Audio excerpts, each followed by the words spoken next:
All right, and good afternoon, and welcome to the Cowboys Collective. We are a father and son, mostly son actually, podcast where we highlight influencers in leadership, entrepreneurship, and athletics. And we've tasked our interview guests to provide words of inspiration to those wanting to go into similar industries. Really, without further ado, we like to introduce our wonderful guest, Abigail Verino, who is the Associated Student Body President of the #1 public university, the University of California at Berkeley. Go Bears! And Abby is truly a barrier breaker and a great inspiration to the underrepresented across various sectors. And really, I want to thank Abby for taking the time to host us here on campus in her office, and really for being a willing and enthusiastic participant to tell her story. So we'll go ahead and kick it off from here to Miss Abby Verino. Yes. Well, thank you for having me. Hi, everyone. My name is Abby. I'm a fourth year at UC Berkeley. I use the She/Her series. I'm a double major in ethnic studies and legal studies. I was born and raised in the San Francisco Bay Area, so I'm born and raised in Daly City, otherwise known as Manila Town. That's a fun fact that a lot of folks actually don't know. Daly City has the highest concentration of Filipino Americans or Filipino immigrants in the United States. So growing up, it was really great to see, I walk around and everyone looks like me. So that was a really great nuance to have. And I would say that, growing up in Daly City, that really inspired my pursuits to go to Cal and have higher education here. So a little bit about myself, but I'm excited to share more and also get to know a little bit about y'all too throughout the podcast. Yeah. For sure. I can introduce myself as well. I'm Ethan. I'm the co-founder of the Cowboys Collective. I go to Boston University studying hospitality and real estate. My whole goal is just to give everyone a voice, especially college students. Obviously, you're the president, so that's a pretty big deal.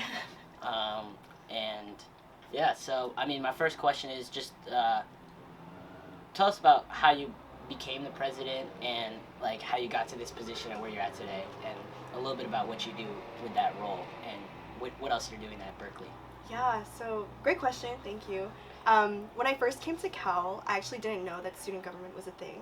I knew that there was some form of leadership that was extended here at Berkeley, but I was really, if you could believe this, my freshman year, that fall semester first being here, I was really in my shell. I seemed to, come off very extroverted, very interpersonal, but these were the skills that I really had to work on throughout my time here in college. But I didn't know that it existed. But I actually got picked up through the Filipinx American Minds. They have the Kuya Ate Ating Kapatid program.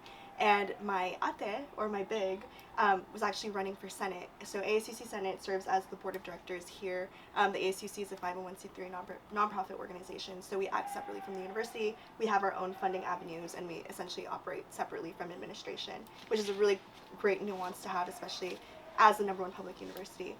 She was running for Senate, didn't know what that meant, but I just knew that she wanted to represent the Filipinx community here at Cal, and that was a big thing. We only make up 3.4% of this university, so having that representation in the largest student governments noticed across the United States was a really big thing. So I ran her campaign, she won, and then I worked as her chief of staff, and then following that, she was like, okay, my term's over, what's your plan? And I was like, I had fun, I loved working for the office, I loved serving the community, and she was like, I think you'd be an incredible Filipinx representative in the Senate. So I thought about it, and I was like, okay, I'll run for Senate. And I also got the Southeast Asian community endorsement, so as a total, I was representing 10% of students at this university, but, if you know anything about the Southeast Asian diaspora, we're really a minority within the minority. So it's a really, kind of heartbreaking thing to kind of learn, your own histories, with folks of Lao, Hmong, Vietnamese backgrounds aren't really recognized or celebrated here. That is also something I wanted to amplify. So I worked as a senator.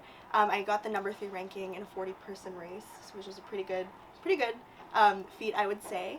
And then while I was working, or I was entering my second part of my term as senator, And then my friend sat me down and she was like, hey, next year we're going to be seniors. You know, it's the first year of the Trump administration. It's going to be a very hard year. There's going to be a lot of changes, XYZ. And I was like, okay, like, where are you going with this? And she was like, I think you should run for president. And I just laughed. I laughed in her face because I was like, no. Like, no. And she was like, dead serious. And I was like, oh, okay. So over winter break, this was like December 2024, we called almost every week kind of like talking about, you know, like what the role entails, you know, what we're up against, you know, what are kind of like the things that we would lose if we didn't have someone with a backbone in office. And ultimately, I made my decision to run because of all the people that believed in me. Like, I ended up believing in myself. So that was really like the spirit of like Kapwa, of community, being instilled in me.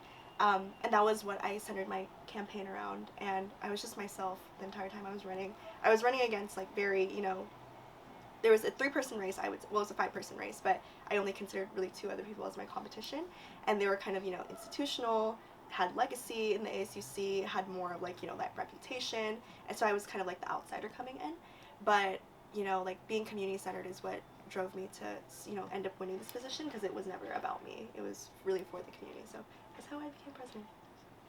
So you talked about, you know, a really important number, around 10% representation, Southeast Asian community, and then, you know, all the way down, 3.4%. Filipinos are represented within the UC Berkeley population. Right. So, you know, you mentioned having to run against 2 almost like legacy, like what you said, institutional candidates. So how were you able? Obviously, you got more than 10% of the vote. So how were you able to expand, assuming that full 10% supported you? How were you able to expand that number where, you know, your campaign, you know, really resonated with obviously the majority of the voting student population? Right. And like I mentioned to you earlier, my freshman year I was a hermit. But because of that, I didn't start in the ASUC. I started in the community spaces. I actually lived on a theme housing program floor. It's called Bloom, the Asian American Theme Housing Program. So that's where really I got politically activated with Asian American Studies and Ethnic Studies here at this university. And because of that, I ended up joining one of the there's a really long acronym. You know, Cal, we love our acronyms. Oh, of course. It's the EJCE spaces, Educational Justice Community Engagement Centers. So MCC, have you heard of the MCC, Multicultural Center? No. Yeah, it's like more in your area. I joined the Asian Pacific American Student Development Office, and I worked as an intern. I was also starting my job, so I also have a job on campus. I'm a peer educator at the Path to Care Center, so I teach sexual violence, sexual harassment prevention education, and I was also a board member of PAA. So I was in all these community spaces before I joined the ASUC. So what really set me apart was that I've been community centered since the beginning, because my community lived experiences is what led me to the ASUC. Because, you know, I was just a regular student. You know, I had a job, I was an intern, I was taking all these different classes, you know, and then, you know, I suddenly just stumbled upon the ASUC. And because of, you know, that nuance of, you know, being in the community first and actually understanding life as like a regular student, that's what set me apart. And also something that I also really took in my, you know, kind of like campaign strategy was, you know, there's this thing when you're running ASUC elections, community endorsements. So I went for all of them, and I got all of them because I'm like, you know, my track record shows that, you know, I am truly a community-centered person. It's within my degree as well. Like, I'm an ethnic studies, legal studies double major. So my pedagogy is really, you know, that community-centeredness. So that's what set me apart and was really able to entice the rest of the percentage aside from like my own like lived identity. Yeah, that sounds really great. That's super inspiring, especially like community work, especially in the Bay Area. That's awesome. What, like, I was just thinking, like, what specific like community initiatives or specific things that you've been working on as president right now? Yeah, so this big one is actually in coordination. It's a continuation project from last year's administration, but we know everything going on with, like, you know, the federal administration and, like, immigration. It's really difficult, especially for Filipino migrants, and that's something that I've also, like, witnessed firsthand when I was an intern in DC this past summer. But something that we did is we were able to allocate $30,000 to the Basic Needs Fund, and that's specifically for undocumented and mixed status students. So, you know, if anyone here at Cal was an undocumented or mixed identifying student, they could apply for that fund and be able to use that money however they may need fit. Another thing that we've really been focusing on in the Office of the President is we have a really special thing. It's called the Multicultural Initiative Fund, and it's $100,000 allocated by the Chancellor's Advisory Committee on Student Services and Fees, and that's given to my office. And essentially, you know, a lot of different RSOs, which is registered student organizations, clubs, they apply for this fund because it impacts their multicultural communities with their initiatives. They apply, and then we are able to give them money so that they can actually have that ability to, you know, partake in that and do that on campus. So it's really tangible and, like, you know, like, kind of fiscal ways that we've been able to give back, because, you know, you can have a lot of, like, you know, policy stances and you could write resolutions on a stance, but the way that I've been able to really give back is, you know, I want to put my money where my mouth is. You know, I want to make sure that we can actually, like, physically support students, and that's through the money and funding that we do have. Something that I was also able to do as a senator, we have a fund, it's called the Wellness Fund Advisory Committee. I sat there as a voting member, and I also applied for $80,000 so that the Path to Care Center could have more sustainable funding for the next 3 to 5 years. So really, like, seeing the different avenues of learning how, like, the bureaucracy works on campus and being able to apply that to the marginalized, like, groups that, you know, unfortunately don't have access to those kinds of funding is how, like, I kind of approached my role as president, like, what I've been able to do. So a lot of advocacy. Thank you. Yeah, right? It is a lot of advocacy. Advocacy plus money. Plus money, yeah. Then allocation. Yeah. I think you're being entirely too humble about, you know, talking about your background as was a little bit of a hermit. I guess we all were at some point, except for this guy, probably. But I know I certainly was, probably for too long when I was on campus many years ago. But and I've got to ask you this because we have very much a shared background, not only from the standpoint of, you know, ethnicity. You represent kind of that next generation, if you will. But also the communities that, you know, that we grew up in. So again, you're being entirely too humble. So and again, I'm going to mention, right, because I can't help myself, El Camino High School. I believe 2-year ASB president. ASB president. Okay. Has anyone ever been a 2-year ASB president at El Camino? Okay. Speaking of breaking barriers, right? So that aspect of leadership was already inherent. So again, being a junior, I'm assuming, at El Camino High School, becoming ASB president, I mean, that's almost unheard of. So what led to that? You know, what was kind of the difference maker? Yeah. Tell us about that. I actually started my leadership skills. This is going to be a little, like, bear with me here. But I actually started my leadership through youth ministry. So, yeah, I was really involved. St. Augustine, if you guys know, it's of course. South San Francisco. I grew up going to St. Augustine my whole life, and then, you know, I did the whole thing, CCD, confirmation, all that. Yeah. And then after I was confirmed, they asked me to lead a retreat, and I was like, what does that even mean? Like, I don't even know what that means. And then I said yes, and then I ended up leading a retreat for, you know, confirmation students. And that's where I really learned, this is something that, you know, me and my best friends talk about all the time. You know, we grew up together in CCD confirmation. We're so privileged to have been able to have those skills early on of how to approach people with empathy and compassion. Because that's not a lot, you know, that's a really, you know, really niche experience, I feel like. And because of my, you know, starting leadership there, I was able to apply that in the classroom. So that was like proof of extending, you know, my leadership from the community into the classroom. And, you know, when I was running for ASB president, it was the start of the pandemic. It was, I remember I got asked to, like, hey, like, you should consider this in, like, June of 2020. Our elections got, like, pushed back, basically, because, you know, the pandemic was happening.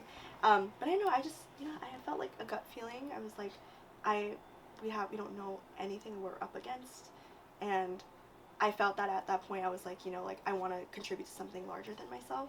So then I just did it. And that also came with, this is actually more tea. Not more tea, more context. But my best friend and I in high school, we're good now. He's also a Cal student, by the way. That's how we reconnected. We were both in like the freshman office, and then we both ran for sophomore class president. And I lost that election, but I took it so personally because I ran against my best friend. So not only did I lose the election, but I lost my best friend. So it was like sophomore year, I was like soul searching, like looking back at it now, it's like laughable. But in the moment, I was like, my life is over. Like, this is terrible. Like, oh, there's nothing left for me. But I was like, I had to make the most of the situation. So I kept stepping up to different projects, and I wanted to be more involved in the district. So I was, looking at the Board of Trustees, South San Francisco Unified School District Board of Trustees, and I knew that's where the ASB president sat on and gave reports every month and was able to contribute as like, like the representative of the students to like the larger district. So I was like, that's pretty interesting. And then the ASB president at the time asked me like, hey, like you should run. Like you're pretty well liked. Like you seem to have a good head on your shoulders. Like you should do it. And I was like, you know what? I'll do it. That's how that started. And then in my time as ASB president, I got to work on, I started my own nonprofit. I was a co-founder of a nonprofit. I mentioned earlier I'm a peer educator, so I've been teaching SVSH prevention work for over 7 years now. And that's something that I took with me from high school into college. But we worked with Rape Trauma Services. They're located in Burlingame. They're also a nonprofit. And we basically brought their counselors, their peer counselors, onto campus to teach about, what is, the not, I guess, kind of like filtered like education that we're like taught in like elementary through high school. What is the effects of the media on perceptions of like race, and like what is the kind of Western points of view on like what sexual health is. So that was like a really great thing that we started, and because of that, like I have an interview with KPIX CBS Bay Area News with my work in SVSH. I got flown across the country like DC and like Indianapolis, really random state by the way, for my work in SVSH prevention. So that's really what kickstarted like more of that advocacy and more of wanting to pursue advocating for like groups that are often like not really thought about. That also like helped me understand my identity as a Pinay as well, because like in Filipino culture, especially like I would say like I'm a first generation college student, but my parents were the immigrants here. Like our household was very hush hush. Like something happens, you move on the next day, or like you don't really get to address the things that comes with being Filipino American because they're Filipino nationals. So even then, like being able to pursue that nonprofit and like just find my voice and like just, my passions and stuff, I was also able to like tap into what being Filipino American means to me, and like specifically being like Pinay, what that means to me. So I hope that makes sense. That was like a lot.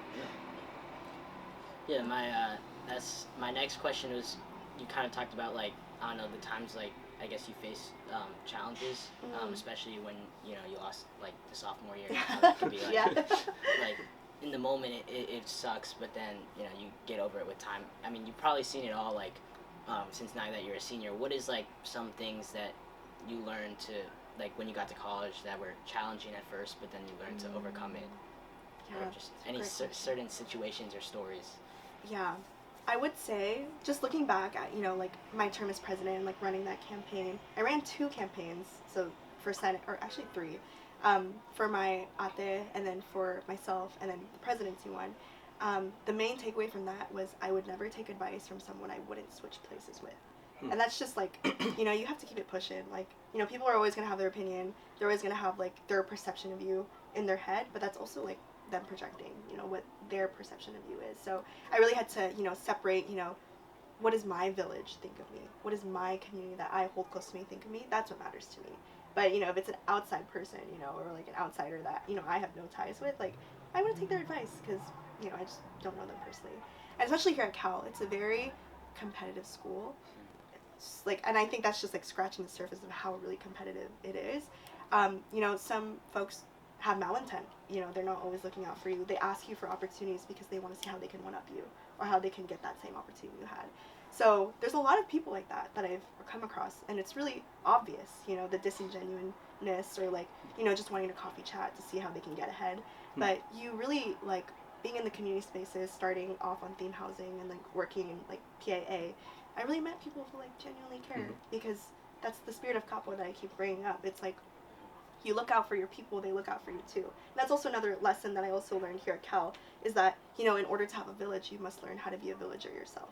You know, how to also, you know, when you're clapping for your friends, like, just, you know, your time will come too, but being happy for other people, being kind to other people, that will never disadvantage you in any way, because you're just growing your village, and like you're showing your love and your support for other people as well. So those were like lessons that I learned. There's definitely tough things I've experienced, but those were like kind of like the takeaways that I've learned.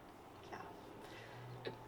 Tell us about your, you mentioned, I mean, not to get too personal, No, but I think yeah, it's all of course. part of the story, Yeah, it's right? all part of the story. You mentioned, your parents are first generation, Yeah. emigrated from the Philippines. Yeah. You were born here. Yes, I was born here. I mean, what was that like? Growing up, parents of immigrants. I certainly have that perspective because my parents were first generation, but came here in the late '60s. Ethan doesn't have that perspective. He's got American-born parents. So, what was that upbringing like? And did they coach you? Did they lead you to becoming a leader? What was the interaction like? If you have siblings, how did that all play out? Yeah, I guess growing up, so I think the first understanding of me being Filipino American, I remember I was in first grade, and then my dad was... Which school, if you don't...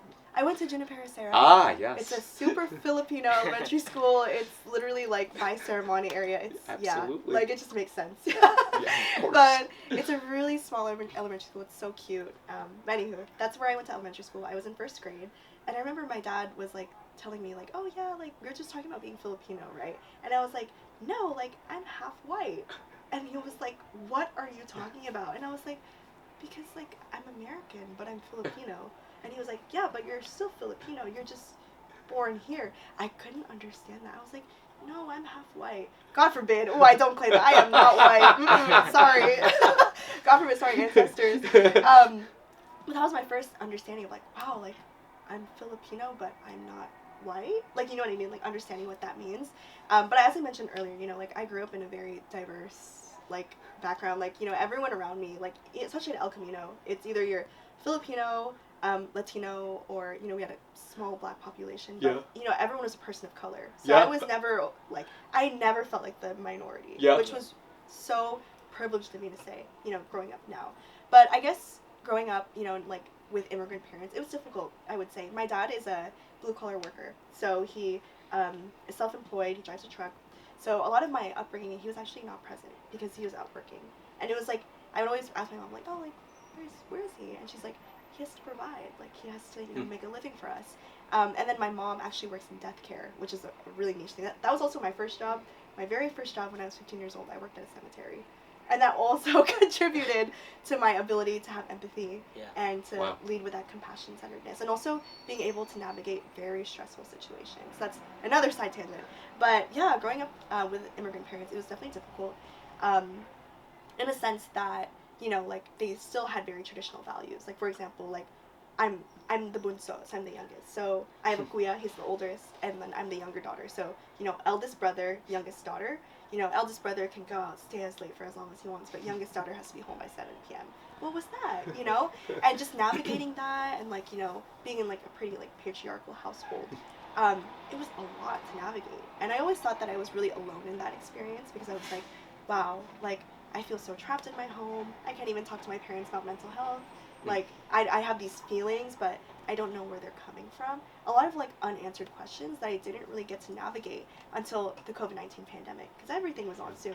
The only way I could talk to my friends was through the phone. So that's when we had those really long conversations of, like, hey, yeah, I didn't know that thing was called depression. I didn't know that thing was called anxiety, because you just don't talk about it in Filipino-American households. So it was really, like, mind-boggling for me, like the amount of growth I experienced during the COVID-19 pandemic. I was unpacking a lot of things from my childhood that I was just like forced to kind of like push down, just because I didn't have the resources or the kind of support system to be able to navigate them or talk about it with.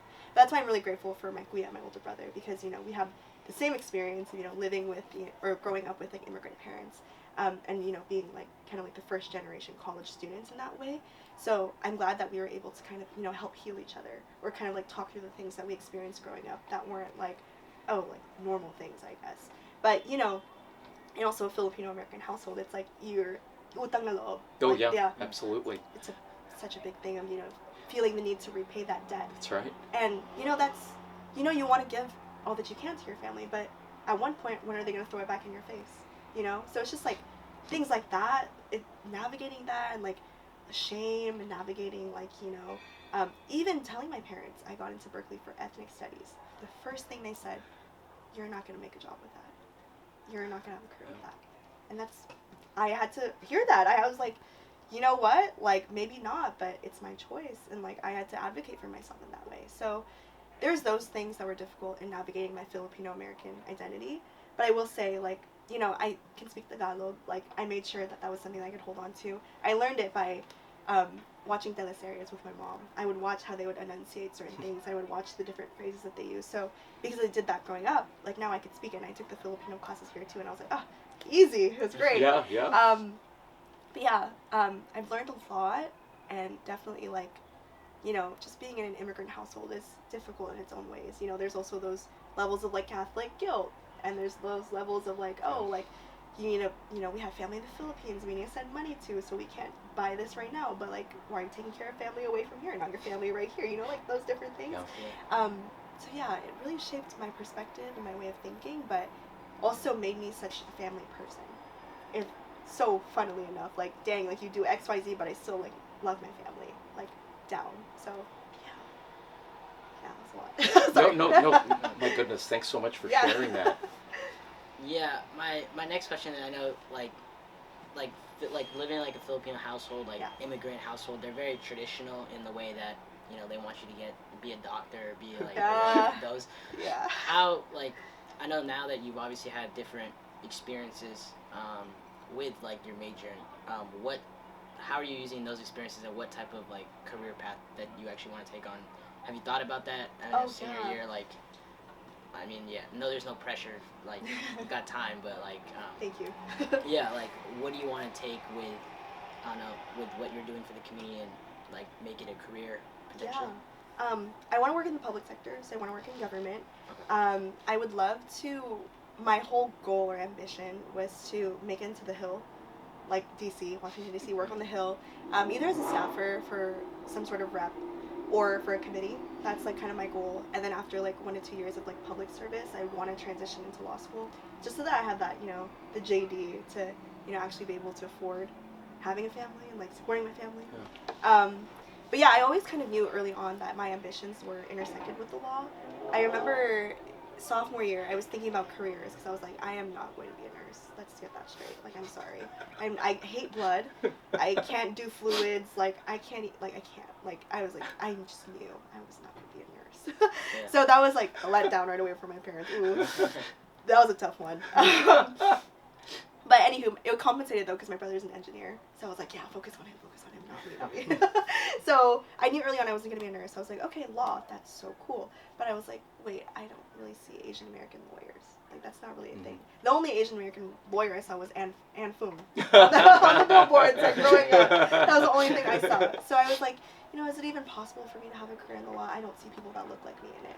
But going into the public sector first, like, like government affairs, public affairs, that sense, I had an internship with State Assembly member Mia Bonta of District 18. And her husband is the first Filipino Attorney General in California.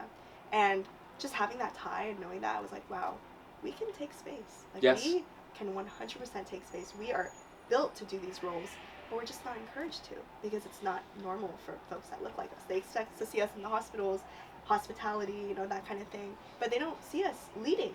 But we literally have, like a history of, like, freedom fighters and, like, activists. But, that side of us is repressed and kept down. So I want to work in the public sector, and eventually, after law school, practice law, do that whole thing.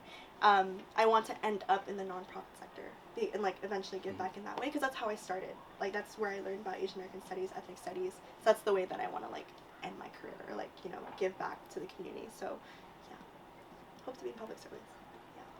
No, that's so great. When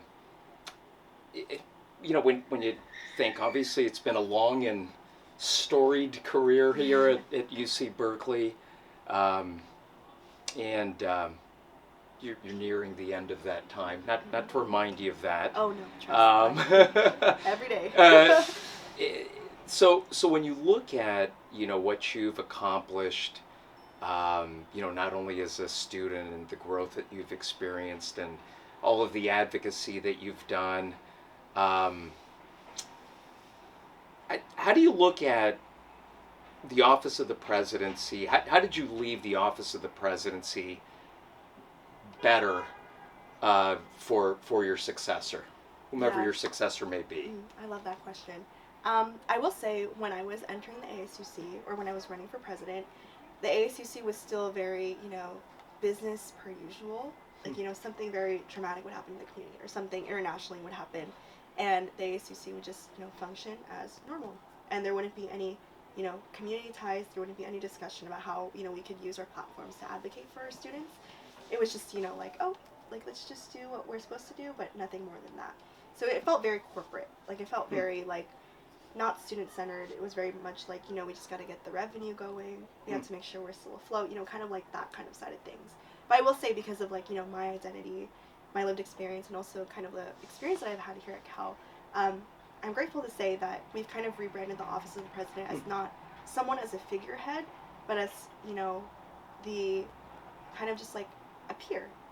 Instead of, framing me as, oh my god, it's Abby, that's a celebrity. It's hey, it's Abby, I know her. She's in my class, or I've seen her walking on Sproul. We've changed the narrative of the Office of the President being this untouchable, inaccessible space for advocacy to a friend.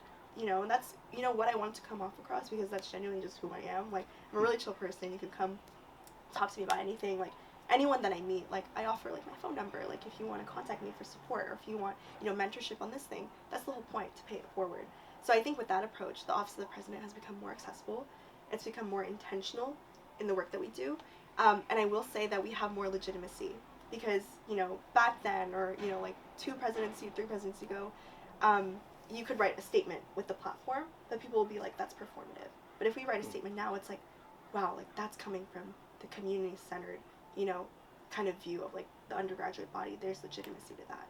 So I guess, just being people-centered and community-centered really shapes the way that people also see the institution. Because something that I also had to personally grapple with was I am the president of an institution. I also want to do the work from the inside, but I started from outside of the space. So that was something that I had to internally grapple with. I'm meeting with Chancellor Lyons regularly. I literally shake hands all the time with his vice chancellors, and the average student doesn't get to experience that. So how do I make that digestible and more accessible, so that it's not just me in those spaces, it's also them too, in a way. So I will say the Office of the President is more accessible, more people-centered, and less business per usual. Because if something disrupts the community, that should have attention, and that should be given its time too. So Wonderful. That's awesome. My next question was, I know you talked a lot about the community work and the community aspect initiative, things like that. I wanted to talk about, or give an idea about how the budgeting works, and actually the financial part of things, because there's so many different clubs, I don't know, at BU or where I go, or just clubs in general that struggle because of either lack of funding or lack of wrong initiatives, I guess, where the money is going, things like that. So from a budget's perspective, what talk a little bit about that. That's a great question. So when I was a senator, I sat on the finance committee, and basically my main role was allocating the funds of let's say student groups applied for money. I would just help allocate that in the most equitable way as possible. But now in a presidential sense, I oversee the entire budget. But as I mentioned, we're a 501c3 nonprofit, so our cut of money comes from student fees. So on Cal Central, there's this thing of pay $10 for the ASUC. That is what helps us continue operating. So the money that students are putting in, they don't kind of get, because tuition just takes it from their accounts, that's ameliorating their experience inherently, even if they don't see it. So for example, we oversee, the ASUC oversees 1,500 RSOs, and all of them we oversee because they become ASUC sponsored. And when you become ASUC sponsored, then you're eligible to apply for money from our $1.5 million budget. So that's kind of how things operate. There's different levels of it. There's contingency funds, discretionary funds, there's other ways to get money, like the committees that I mentioned earlier that I was a voting member on, or, just like different, little pockets of money that administration offers, you could apply to that. There's just some of the ways, but essentially because we're a nonprofit, we have our own pool of money from students, so we just give it back to the students. We just disseminate in the most equitable ways possible. It's really different from the rest of the UC system because they are kind of like student governments. They are nonprofits, so they do work with their administration, and they do kind of like have, they have hourly pay, for example, whereas for me, I'm stipended, which is like big difference because they may be compensated more better than I am. Like, I'm really underpaid. I'm just going to say that for the work that I do. But we are a nonprofit. So that's the biggest difference, is that because we're a nonprofit, we have more autonomy to disperse the funds. But, we do have like less money. So you almost function as like an executive director also of a nonprofit yeah, organization. I kind of say, like, when people ask me to like summarize my role, I just say I'm the chief executive officer of the ACC. Yeah. That's essentially what it is. And then my vice president is the chief operating officer. Yes. So she does all the internal functions and just ensures that we're functioning and actually like alive, like afloat. So yeah, it's a lot. Yeah. What's like the budget, like, or how much like total funds? Total funds is the 1.5. But we allocate it in different ways. So we have this thing called ABSA, Annual Budget Spaces Allocation. It's a cycle that everyone applies through. It's overseen by the Executive Vice President because of spaces and our Chief Financial Officer because of funding. So because of that, let's say I'm going to use PA, for example. They usually apply for $10,000 in ABSA because, we also have been RSO for 50 plus years. We've been applying to ABSA ever since its conception, so kind of like older RSOs like that kind of have like like they've already existed, they have bigger programming, we're going to award them something closer to that 10,000. Whereas if you're a first-time RSO, like a first-time club, you're only eligible to get 500 because you're only a first year. So as you continue to like have longevity on campus, the more money you could apply for through this form of ABSA. But I would say it is a pretty equitable way to fund. Because, 1.5 isn't actually like a lot of money. If you're overseeing over 1,000 student groups, you can only get so much. Yeah. That's the most difficult part. It's the allocations, it's the deliberation, it's all those different things. And also the politics in the room, the different identities people have and what ties they have to these groups. But I will say, like, our leadership is very non-biased. They look at everything as like, just how can we best serve everyone and like best, make it fair. So that's how we allocate through the ABSA process. So I guess probably our time is probably running a little short here at this point. So maybe just some final questions, if we may. Of course, yeah. So when I think about the schedule that you have, sometimes you almost forget that. Wait, you're actually a student too, with two majors. You're essentially been entrusted with a $1.5 million budget. You obviously have career aspirations. I guess, and this happens even for working professionals, right? So working professionals, it's work-life balance. How do you maintain balance?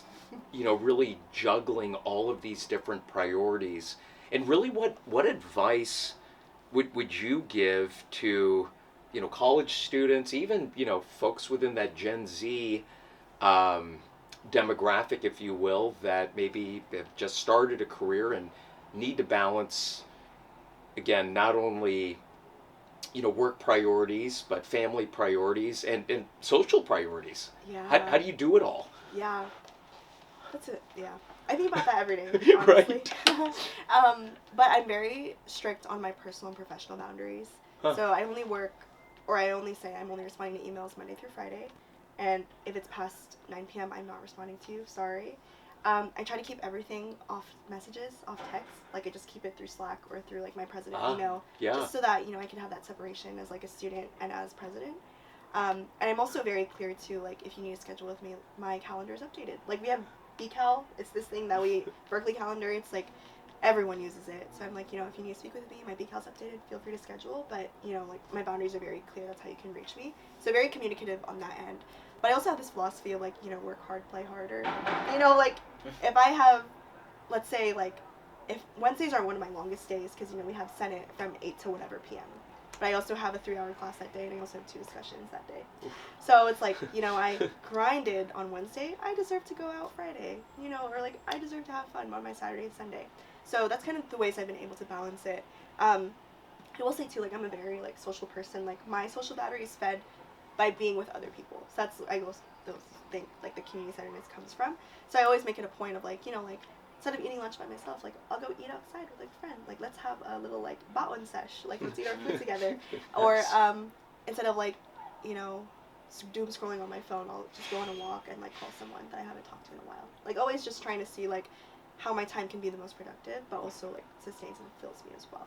So yeah, those personal and professional boundaries though, like that took a long time for me to actually like identify. But I also learned that sometimes in order to identify a boundary, it has to be broken.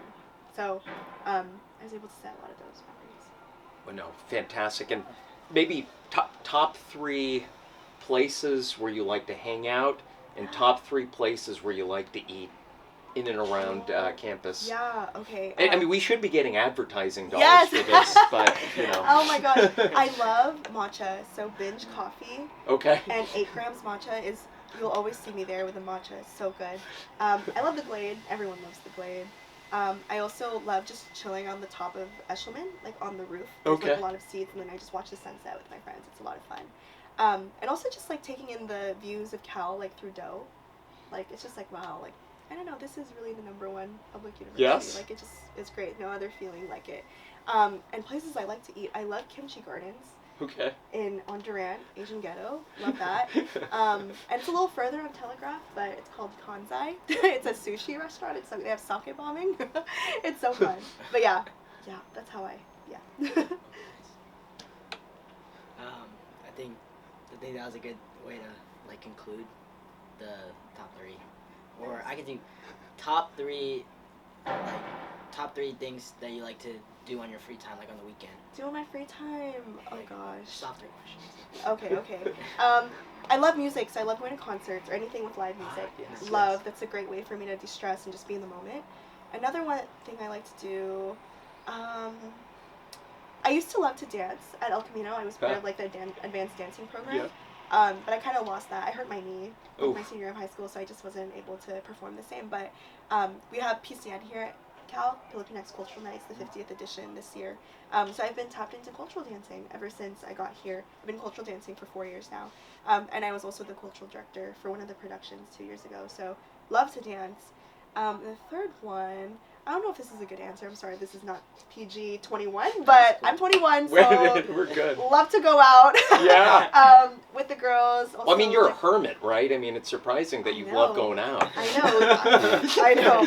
Yeah, so concerts, going out, whether to food or, it's like, social settings. And, I forgot what the last thing I said. Dancing, yeah. Those are the top 3 things I do. Fire. Yeah.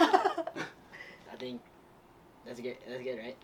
Yeah. I think that was all the questions that I had. So wonderful. It was a pleasure meeting you, getting to learn a little bit more about you, and you have amazing advice and what you do for the community at Cal, and especially in like the Bay Area is just amazing. And I look forward to seeing more great things. Thank you. Best of luck to your career as well. Obviously, I know that you're about to graduate, unfortunately. So the G word.